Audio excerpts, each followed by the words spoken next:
Sa Daddy's Pet. Welcome to Daddy's Pet Talk. Ikaw at ang pet mo. Ang bida rito. You know, bubisita tayo ngayon sa Credibles Python Reptile Farm. Siyempre dito lang yan sa gitna ng Marikina.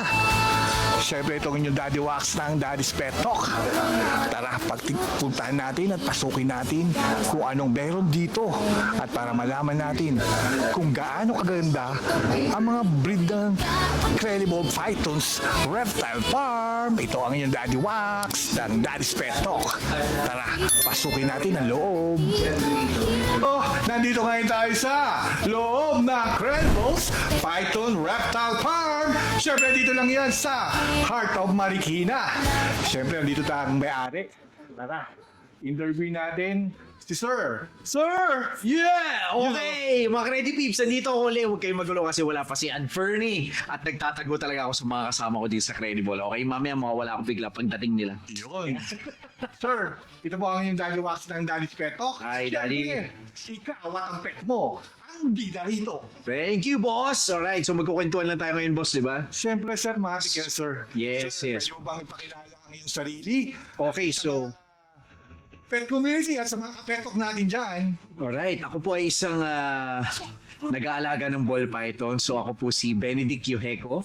At hobby ko na ang pag-aalaga ng ball python ever since high school ako. Since 2003.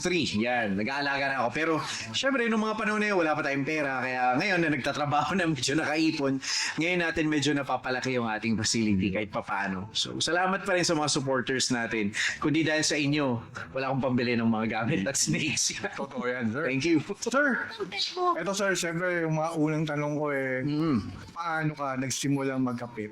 At anong unang mong pet? Okay, nagsimula ako sa reptiles actually. Actually, pinakaunang-una kong pet talaga bearded dragon. So, paano ako napunta talaga, doon? sir? Yes. Kasi nung time na yun, meron akong hika. So, bawal ako sa mga aso pusa kasi hindi ako makahinga. So, naghanap ako ng pet. Pero syempre, since bata pa tayo, alam mo naman, syempre, yung hormones natin yan, pagka may ganito kang pet, putya, pogi ka, o kaya cool ka, di ba? So, yun yung mga goal mo rin na, alam mo yung pampayabang sa mga chicks, ganyan na, may pet akong reptile, hindi ako nagdodogs, gano'n. So, medyo more on ganung aggressive kabataan days namin. Pero yun nga, nakuha ko sa bearded dragon muna kasi mahilig talaga ako sa mga reptiles ever since. Pero yung snake hindi ko pa na-take into consideration kasi takot akong makagat. Whereas yung bearded dragon kasi kahit anong gawin mo, bihirang-bihirang makagat. So doon ako nagsimula, mga around 2003. Yeah. Parang feeling ko, ang daming matutunan sa'yo ng mga pet community at mga kapetok natin. Na parang ang sarap, may mga malalalim pang kwentuhan na mas marami silang matutunan sa'yo, sir. Yes, boss. Marami tayong pag-uusapan pero ewan ko kung may matututunan sa baka kalokohan lang matutunan sa akin, boss. Pero yun nga, when it comes to certain basic and needs ng mga pets natin, especially ball python, medyo kahit papano naman, meron na tayong experiences at alam kahit papano. Alright? Sir, ilan po ang inyong ball python ngayon, sir? So ngayon, to tell you honestly, Daddy, ngayon pa lang ako uli babalik sa pagbe-breed kasi naging busy ako sa trabaho. So siguro mga 3 to 4 years akong nawala sa pagbe-breed ng ball pythons. At ngayon, na-inspire ako ulit kasi sobrang dami na nag-aalaga ng mga ball pythons specifically. At syempre mga reptiles talagang nag-grow na dito sa Pilipinas. So yun naman yung goal natin. At masayang-masaya ako kaya parang na-inspire ako na parang, dati, konti lang kami ngayon, sobrang dami na. So alam mo yun, nahikayat ako uling bumalik. At nabisi rin ako sa mga pusa. Yan. Alam mo, Sir Benedict, kasi ang purpose ko rin ito, di ba, pupunta lagi ako sa mga event. Alam ko na ito rin yung way na kaya in-interview kita. Ikaw ang kauna-una ang facilities na pinuntahan ko, Thank you, boss. Tapos, gusto kong matutunan ng mga kapetok natin, mga kapet community, yung meaning ng ball python na dapat hindi katakutan. Yes. Kasi sir, alam ko yung mga bata, masyado nang matatalino. Yes. Pag Tama. nagpapalito sa mga magulang, parang ano yan, kailangan nating, alam mo yun sir, educate yung mga magulang nila. Yes. Kasi Totoo. mga bata, nagsisearch na yung mga yan eh. Yes. Alam ko, mas maraming mahilig na bata mag-ball python yun. Mhm. Actually, boss, masingit ko lang. Yes, sir. Meron kaming mga nag-i-inquire sa page, mga bata pa, siguro mga 10 years old. So, unfortunately kasi hindi pa namin sila pwedeng bigyan ng papel kasi since underage pa sila. So, pwede namin ipangalan doon sa parents nila for the meantime. So, yun nga, tama ka boss na maraming na-hook ngayon lalo mga kabataan. So, alam mo yun, masaya kami na, alam mo yun, sa reptile community na lumalaki at kahit papano nawawala yung stigma ng, alam mo yun, pag sinabi kasing ahas, takot agad lahat isipin makamandag, di ba? So may classification yan, may venomous at non-venomous. So doon tayo sa mga constrictors, which is yung mga boa, mga ball python, mga burpees python, anything na python, walang lason yan. They kill by constricting their prey. Okay? Sir, dito sa facilities niyo sir, ano yung, ano mo, bali, pinaka-rare na ball python na meron ka ngayon dito? Actually, yung pinaka-rare ko before is yung scaleless ball python. Kaya lang na entrust ko na siya sa isa sa mga mabuting kaibigan namin. So, nasa somewhere in Batangas na siya. Pero ngayon, when you say rare, kasi sa ball python, kaya nakaka-addict yan dahil sa morph or yung sa genetics nila. So yun yung nakaka-addict. When you combine certain parents, magpo-produce ka ng certain offsprings at doon mo makikita yung mga kulay nila. So yun yung very, very interesting nila. Kaya ako na-hook actually sa ball pythons. Well, same din naman sa bearded dragon. Kaya lang kasi sa bearded dragon, napansin nung nanay ko na tumataas yung kuryente namin dahil kailangan ng mga ilaw-ilaw.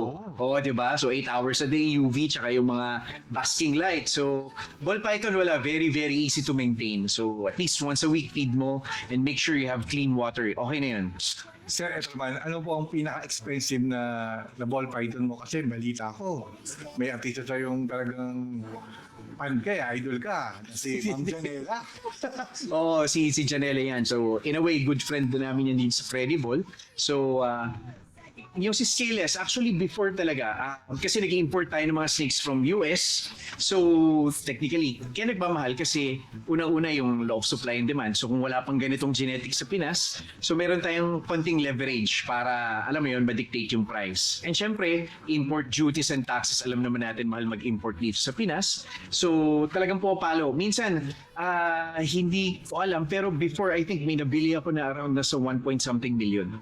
So for the snake, yun yung sobrang peak ng kaadikan ko sa snake. And sinuwerte kahit papano sa negosyo, kaya nagkaroon ng extra pambili. Yun. Sir Benedict, siyempre about sa breeding naman. Kasi siyempre, posibleng walang nag-idol sa'yo or naghahanga. Hindi, wala. Sarili ko lang. Wala, I'm sure maraming mas magagaling pa sa atin dyan. Yan. Pero sir, paano po ang process ng breeding ng ball python? At least para may idea Okay. sila. Sige, so process ng breeding, actually medyo mahaba to pero I'll try to cut it as short Yes, as sir. possible. So, ganito. So, you need male and female. Siyempre, when it comes dun sa male, it needs to be at least, for me, safest is 1 kilo. Okay? But there are males who can breed as low as 500 grams based on my experiences for the past 20 years or something. So, depende talaga yan sa sexual maturity ng ahas. Whereas sa females naman, I believe, and sa experience ko, 2 years old above, pwede na.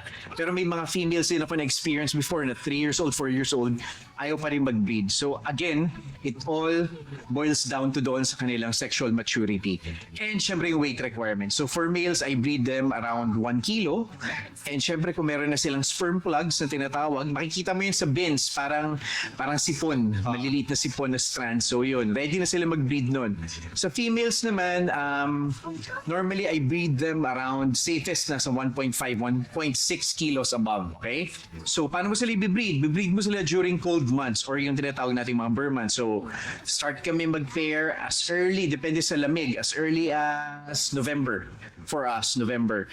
It's where mag-introduce kami ng male sa females. So yung tendency yung female, mas-stimulate, magde-develop lalo ng mga follicles yan. and kakain ng kakain kasi they need to build up yung size nila and yung weight para mas mag-produce ng healthy eggs. Healthy eggs hindi maraming itlog. So, egg laying nila depende talaga sa female. I have females that lay around 8 eggs pero sobrang liit lang, 1.5 kilos. I have females na mga nasa 2 kilos nagle-lay 4 eggs lang. So, I think it has something to do with the weight also kasi may mga obese kaming ball python nangyari na cesarean. So, hindi nila malabas yung itlog. So, that's another topic yung tinatawag nating egg-bound ng mga ahas. So, kailangan nilang operahan, hiwain yun siyan para maalis yung itlog. Okay? So, yun. Prepare mo sila November to February. And then afterwards, you have to monitor yung follicle size ng babae. There are signs na kapag yung babae naghahanap na ng cool spot, ibig sabihin, balot na dun sa water bowl mo, makikita mo, nagiging lumpy na yung katawan, nag-aalon-alon, and isang magandang sign, pagdating ng mga March, hindi na sila kumakain. Pero nakikita mo, parang nakalunok ng malaking rat to. So yun yung pinaka-easiest at shortest way possible how to explain breeding. And then afterwards, they will shed for 1 to 2 times siguro. And then you have to count 30 days after nung last shed. Maglilay ng itlog yan. Okay? Yun, sir, di ba? Gaano katagal po nang mapisa ang mga egg nila, sir? Okay, so nangitlog na sila, di ba? So nangitlog sila. Day 1, ang ginagawa namin, sineseparate na namin yung nanay doon sa itlog. So we put it in our walk-in incubator. Mamaya papakita ni Fernie na sa second floor lang din. Meron kaming, kumbaga yung room na yun, na maliit na room, temperature controlled yun. So, doon namin nilalagay yung mga itlog sa mega box or mga ganong size. And then they have the vermiculite at syempre kailangan humid yung lalagyan. Okay? Sir Benji. So nakalimutan ko sir, 60 days approximately, pisa lahat yan. 55 to 60 days pipisa yan. Alam niyo, ang pinakamaganda rito mga kapeto, sa mouth mismo ng isa sa kapitagay ng Marikina, ang Incredible Pythons, na nagsasabi ng Gedo na yung talagang ginagay, di ba, kung yung mga gustong dyan talaga mag-breed. Ang sarap, no? Kaya alam balita ko, sir, meron kayong plano na magkaroon ng cafe. Yes, oo. Sorry boss, nakalimutan ko lang. So, ano nga ba yung temperature doon sa breeding? So, it has to be around 30 to 34 degrees siguro. Kasi any more than that, maaaring mapisa yung itlog ng mas maaga pa sa 60 days, let's say 52 days, mag-hatch na. But again, we cannot control talaga yung temperature dito sa Pilipinas since tropical country tayo. So yun lang, you have to at least maintain yung temperature ng 30 to 34 degrees safest for me, based on my experience. And ayun nga sir, so nasigit mo yung cafe. So right now, meron kaming tinatayong cafe dito sa ating facility. So syempre, mga display natin dyan syempre, none other than yung mga exotics natin, mga lizards, mga ball pythons, mga pagong. At syempre, meron din tayong ihandong masarap na pagkain. At syempre, masarap na kape na ako talaga extra sa espresso at gumagawa. So, yes, kaya hindi na naman ako makagilap nila ang Fernie na to for sure pag nag-open yung coffee shop natin, alright? So pagka nag-open na kami, invite namin kayo, especially you, Daddy. Kailangan matikman yung kape natin, alright? Sir, taga Marikina. Thank you. Natin, sir. Sir, ito na lang. Anong pinakamahirap na challenge sa pag-breed, sir? Pinakamahirap na challenge sa pag-breed, well, sa ball python specifically, let's say meron kang target projects or alam mo kung saan papunta yung project mo. So meron kang mga certain females na ina-expect at males na magbe-breed but then again, hindi nabubuntis. Pangalawa, hindi na-meet yung weight requirements. So yun lang yung frustrating sa breeding. Again, meron pa palang isa, let's say naitlog na, ganyan. May mga namamatay na egg. So yun yung mga challenges na masakit para sa aming mga breeders. Kasi yan, una hindi mabubuntis. Pangalawa, nangitlog nga, patay naman yung mga anak. Okay? Alam mo, sir, parang mas maganda nandun ka sa mga event din, no? Oo, sasali na tayo dyan. Grabe rin naman. Hanggang face-to-face na magtatanong sila sa'yo na talaga guide mo sila, sir. Yes. Sir, siyempre ako nagpapasalamat dahil alam ko very busy ka. Salamat sir. Salamat. Sir, interview yung mga trust people mo rito naman. Yes. Sir, tayo rito. Yes. Sir Benedict, nandito ikaw po. Sir Benedict, dito si Danny Spetok. Yes. Ikaw, at ang pet mo, ang bida dito. Yan. Okay mga Ready Beeps, thank you. Thank you Daddy. Kita tayo soon. Okay mga Ready Beeps, salamat. Follow niyo yan si Daddy. Okay, si Daddy na ang lahat yan. At syempre yung mga pets nating lahat talagang bida. Kaya follow niyo siya. Alright? Thank you, sir. Thank you. Oh, ano meron dito? You know, ito yung mga makikita nyo sa Credible Reels. Ito, nagwa 1 million views to mga to. Sir, pwede nyo ba ipakilala ang iyong sarili? Hello mga Credit Peeps, ako pala si Credit Sidekick, ang kaasa-asahang sidekick ni Boss Benedict. No? Tapos si Hello mga ka-DPips, ako nga pala si Andrew Snake. Si Andrew Snake, ito yung actor. Siyempre, ito ang director. Hi Credit Peeps. Siyempre, ito yung malupit na actor na makita nyo. At siyempre, meron pa isa si Sir. Hello ka mga Credit Peeps, ako po si Elmer. Si Sir Elmer. Elmer. Yan ang mga malulupit na mga trustworthy. Alam mo, Sir, Yes boss. biglang may nawalang tao eh. Kaya Si Sir nga eh. Benedict eh. Laging wala yan dito, sir. Kaya yun. Ganito ko na lang ang interview, Sir. Apo. Sir, pwede mo bang itura ko? Sure, pwede naman tayo mag-tour dito mga Credit Peeps. At syempre, ano mga tawag nyo dito, Daddy? Oh. Oh, yun. Natin Mga dyan. ka-daddy. So, ayan, magtutour tayo dito sa ating facility. Actually, dito is our first floor. Dalawang floors yung pupuntahan natin dito for today's video. So, tara Andrew at Kuya Elmer, samahan natin ng mga ka-daddy and Credit Peeps. So, eto. Sir, pwede ko magpakita dyan ng mga malulupit nyo bang pinagmamalaki nyo? Ito mga Credit Peeps dito banda ay yung mga female namin na mga breeders. So, ito mga Credit Peeps yung sabi ni Boss Benedict pala na wala lagi dito sa facility na actually in our recovery stage pa kami and we are promising you na magbe-breed na kami this year. So, ayan mga Credit Peeps, the wait. Ayan. Sige, Sir. Pakita natin. Pakita na natin yung mga ano pala. Ito. Ayan Sir, guys. ito, anong tawag dito, Sir? Firefly clown po, female po, na breeder. Talagang, ito, naku, hihintayin nyo yung mga eggs nito. Hintay Pwede, niyo yung... pwede bang hawakan yan, Sir, ng ano? Ah. May Kuya Elmer o ni ano? Sure, pwede. Yan Kuya Elmer. Pakita natin. Retok natin. Yun. Kung Sir Elmer, sanay na itong mawak. Siyempre, sanay na sanay yan. Everyday, makakagamo. Ayan Kasi guys. nagkokontra sa damit ni Sir Elmer eh. Ito ang malulupit dito. Grabe yung pasimay sila. Ang dami, hindi pa sila ito active ha. Siyempre, pa kayo active ito, pero malulupit yung mga pets na dito ha. Ayaw nga eh. Kasi yung mga project ni Tito dito is actually yung mga ano, parang nagko-collect siya ng ano guys, parang Pokemon ganon. Alam mo yun, yung Pokédex. Yun o. Parang gusto niya i-collect lahat ng mga breeds sa ating ball python world na tinatawag natin. So ayan mga Credit Peeps yung mga pasilip natin. Ayun, madami pa tayong mga papasilip dito. Ito naman ay isang Lemon Blast Lemon Het Blast. Desert Ghost. Ayun mga Credit Peeps. Sir, pwede mo bang Sir Elmer, ayaw ba hawakan pa ba yan? O, di ba mga Credit Peeps kanina lighter na ano, ito naman darker, di ba? So may tanong ko sa inyo mga Credit Peeps at mga kadaddy. Yun o. Ano yung favorite nyo na ano, or prefer nyo na ball python? Yung lighter ba or yung dark? Comment down below kung ano. Yan ang mga Diba? magandang tanong, Sir. Ang dumi talaga ng director natin. Siyempre, ganun tayo. Ano tayo ng mga engagement, di ba? Yun o. Ito naman, Sir, ay isang Pastel. Pastel. Yan yung pinaka-oldest namin according to Sir Benedict. Yan si Pastel. And proven na breeder na namin to na ball python. Ang dami na niyang na lay na mga eggs at ang dami ng mga ano. Actually, parang yung mga ano dito eh. Sa kanya halos mga anak dito sa ating facility. Uy. Kasi sobrang tagal niya. Hawak natin kay Sir Elmer to. So, meaning siya yung pinaka-oldest, siya din yung pinakamalaki din namin. Sabantahan natin yung, siyempre yung ulo niya. Oo. Dahil para maipagmalaki natin yung oldest nyo. Ayun o. Uy! Ang ganda naman yan o. Yan. Grabe no. Yung pastel mga Credit Peeps, isa siyan sa mga basic na morph. Parang yun yung parang building blocks ng mga ball python. Kung gusto niyo mag-breed, di ba?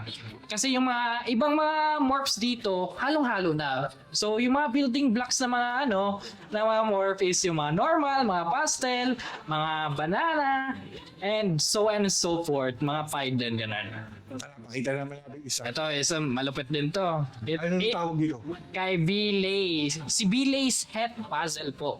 Ayun o, mukha siyang ano. Kulay no. Oh, parang bilang din no. Yung kulay niya.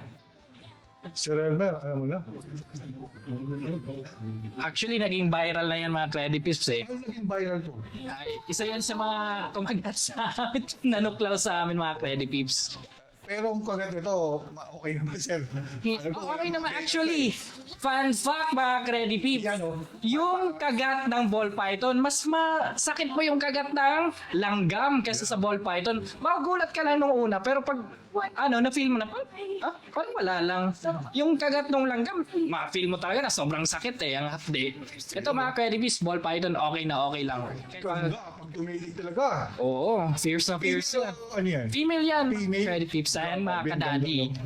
O, diba? Ang ganda. Sir, ano naman next mo pakakita rito, sir? Next naman sa mga male naman tayo. Ito, sa mga pinaksit namin. And laging nakikita sa page si Clown Pine. Siyempre, yung mga nag-iinis dyan, ito, yung mga actor mong sa Manila, ito. Yan, mga siganta ko pag napanood yun ito, mga 1 million views nila. Oo, syempre. Ano, okay, Andrew? Yun, malapit kasi si Andrew naman maging actor, parang kinakarira ng gusto Kaya nga eh. Sir, pwede mo akong ipakita yan, Sir Elmer. Yan, Siyempre, nakatapagin muna kahit nakagulat dyan. Ayan mga credits, medyo fade ang kanyang papunta na siya sa pag-shed. Pag nag-fade yung kulay niya mga credit peeps, shedding na siya. Then after niyan, pag nag-shed na siya, tinanggal niya na yung shedding niya sa scales niya, makikita nyo yung actual talaga niya na kulay, coloration niya. So ngayon medyo fade siya kasi nag-shed siya.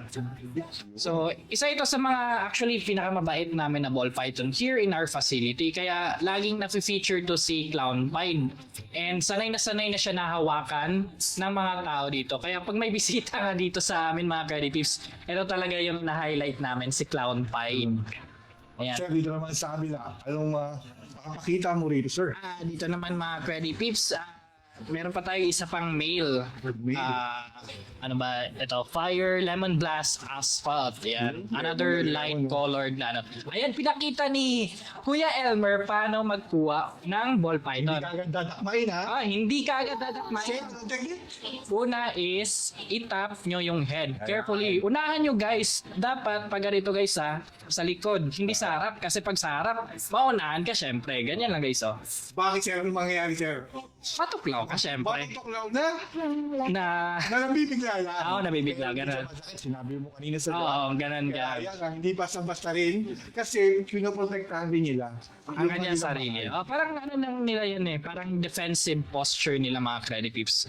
So bakit nga ba ball python ang tawag nila? So, Yan, ako, ganda. saan ba yun? Yung kanina. Ayan. Bakit sila ball python? Kasi nagbo-ball shape sila mga Credit Peeps. So, di ba kita-kita nyo?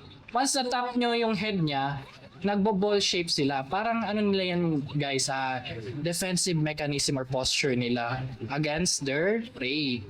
Kaya pag din, and once ganyan din sila, pwede nyo na din sila ma-handle guys. Di na yan maagat guys pag nahawakan nyo na. Napaka-docile ng mga ball python. Kaya good for beginners yung mga ball python. Di ba? Sino makakapagsagot dito sa inyo na ano po ang tamang pag-alaga para sa gusto mag-alaga ng mga ball python? Ayan. Kuya Elmer, baka may masabi. Hindi mo ka mahiya dyan. Di ba? Everyday naman kayo dito ako. Tuwing Sabado lang ako. Sa mga mag-alaga na gusto mag-alaga ng ball python. Ang tips lang po yung pag-alaga ng mga bull pythons, kailangan i-check nyo lagi. Palagi siyang may tubig, kailangan malinis. At saka, kailangan pakainin sa bawat isang buwan, 2 beses po. Twice a month. Opo, dahil lang pala makalantaan ito eh. Siyempre yung sinabi Ganun na lang po. Maraming salamat po. Yan. Then guys, to add sa sinabi ni Kuya Elmer, napakadali lang talaga alagaan ng mga ball python kasi low cost lang din kasi once a week or twice a month nyo lang silang papakainin mga Credit Peeps. Tsaka yung lang talaga, kailangan malinis yung enclosure. Tsaka syempre may tubig sila na maiinom. Yun lang sila mga Credit Peeps. Siya parang may mga nakita ko, ang dami mo pa rito mga display dito, may Bearded Dragon, ito mga to. Sir, ano ito mga to? Talagang parang nagiging sulaki rito. Talagang Balak nga ni Boss Benny, tatayo ng zoo dito So, ito mga Credit Peeps, actually, ito yung mga pang-trade natin. bigay ng ibang mga farms yan, mga Credit Peeps. Mga partners namin ng mga farms. And especially dito kay, albino reticulated. Si Sir Elmer talagang Oh, expert. mahirain magsalita pero pag kumuha ng Python, Sanay yan si Kuya Elmer eh. Mga alaga yan para maanak na din ni Kuya Elmer tomato eh. totoo yan. Oo. Yung amoy ni Kuya Elmer, amoy na naman yan. Amoy na ng mga dito mga alaga. Kita mo naman yan, no?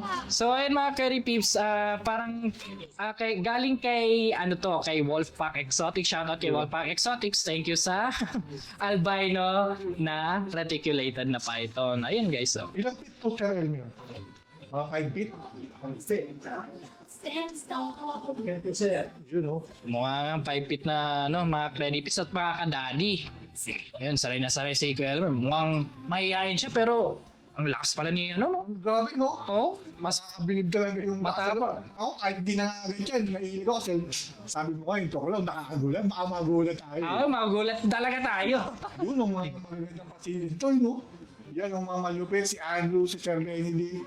Andrew, ano naman yung nandiyan sa likod mo? Pwede mo ba kita, anong tawag dyan? Yung Dead Dragon po. Bearded Dragon. Pero ang ilabas yan, yan, oh. Yan, oh. Pinapakita na sa inyo, ito talaga, kahit tutukan natin ito. Grabe, oh. Yung ganda ng bearded dito. Yan, oh. Sir, anong plano mo dito sa bearded dito, sir? Anong plano nyo rito? Actually, yung plan ni Boss Benedict is maghanap ng compare sa mga bearded dragons para gusto niya din mag-produce pa ng mga bearded dragon para variety na din yung mga hindi na ball pythons kundi other exotic pets na din. Hanggang reptiles Mga reptiles na talaga. Hindi na kami naglilimit sa ball python, mga Credit Peeps. Yun, oh. So ito inalagaan pa ni Kuya Elmer. Ito parang intensive care pa kay Kuya Elmer kasi laging nag-shed. Pero makaka-recover din yung mga Credit Peeps. Ganun naman talaga. Siyempre sa pag-aalaga ni Sir Elmer, oh. May mga challenges talaga sa pag-aalaga. Diba? Siyempre mga common pets din natin, may mga challenges din tayo. Ganun din sa mga mga exotic natin, mga pets. Sir, ano ba mga future plans ng Credible Pythons Reptile Farm? Actually, yung future plan namin to produce more ball pythons. Siyempre, ang dami nang sa amin, nag-i-inquire and di namin sila nare-replyan. Kasi wala kami mapaprovide. So, ayan na yung news talaga. Alam nyo na mga Kelbis kung bakit hindi kami nagre-reply sa aming page kasi wala kaming ma-provide sa inyo. Mahirap naman, di ba? Wala kaming ma-provide sa inyo. Tapos, ayun pala. So, ayun mga Kelbis, we will produce more this year na mga ball pythons. Yun yung plano ni Boss Benedict. And syempre, sabi niya din po na na-engganyo siya ulit kasi dumadami na ang mga tao dito sa community ng mga exotics. Sir, saan po kayo maaaring makontak na mga gusto bumili o matuto tungkol sa ball python? Ay, syempre, dito sa Credible Pythons Reptile Farm, especially sa namin, sa Facebook page, and pwede din sa aming TikTok accounts kung may mga inquiries kayo about ball pythons. And syempre, tutok pa rin kayo sa aming mga, mga reels. Yun yung parang namin life support muna habang nagre-recover ang aming farm. Yun, oh. So, Siyempre, ayan. malulupit ang reels nyo eh. Kaya nga nabighani at talagang agad-agad na pumunta. Lalo na sa mga actors mo, si Andrew. Si Andrew, syempre. Sir, ano po ang mensahe nyo sa mga viewers ng Daddy's Pet Talk at sa lahat ng reptile lovers?